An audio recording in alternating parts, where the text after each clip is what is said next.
I'm Alexander Haväng.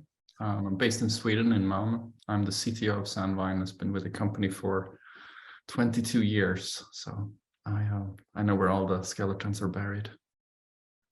And what does your role entail on, I suppose, a general basis? So it's actually at Sandvine, the CTO role is pretty customer facing. It's meeting with customers to learn their needs and then trying to translate that into Sandvine strategy and help the company execute against that strategy. My strengths are in product innovation, finding products and developing products for needs that the customers sometimes don't know that they have, or sometimes they do know that they have them, and but delivering that with good scope, matching the customer requirements in as short a time as we can, and making them happy. That's kind of my job. Fantastic, thank you. And how did you find yourself to be in the industry itself? How did you kind of move into this sphere? Well, that was a long time ago, but I'm one of the founders of Sandvine, together with a group of other people who are no longer with the company. And back in those days, all of the little ISPs and big ISPs were struggling with peer-to-peer traffic overwhelming the networks. So this was in the early days of Napster and Kazaa and other file sharing tools.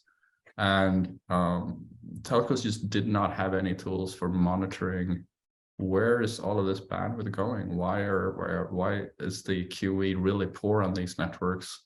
Everything is slow, customers are complaining, and they had no tools at disposal. So we had a couple of friends who were working in telcos, and we got together, this group of 5 people, and we said, that can't be too hard to do. So we started writing software to analyze applications, QEs, bandwidths on telco networks. And 22 years later, that's kind of still the core of what we do. We've developed a product immensely in breadth and depth and use cases and the problems that we solve around that. But that's still the essence of what we do, understanding network traffic and understanding the quality of experience that the people are getting. Fantastic, thank you. And it's quite a broad question, I suppose, but what inspires you within your role? It's always fun to solve customer problems that they did not understand that they were solvable. Like when people really go, wow, that's amazing. I didn't know that was even possible. That inspires me. Getting more of those meetings where you get the jaw to drop and people just go sit there with an open mouth and just they don't understand how the hell we can do that. And then moving from there to actually deploying those solutions for that customer and seeing it work at the end of the day and providing a good impact to their business, to their bottom line, whatever it is, in a way that makes difference. Or and maybe you get a chance to meet a large telco CEO or someone like that, and they, oh yeah, I know Sandvine, you helped us with this problem, it was immensely helpful. That's certainly what inspires me. Fantastic, thank you. And what would you say is your proudest achievement with the company? I would say, so a few years ago now, where we took the step towards truly understanding the quality of experience that subscribers are feeling, instead of just presenting metrics, this much throughput, this latency, this amount of loss,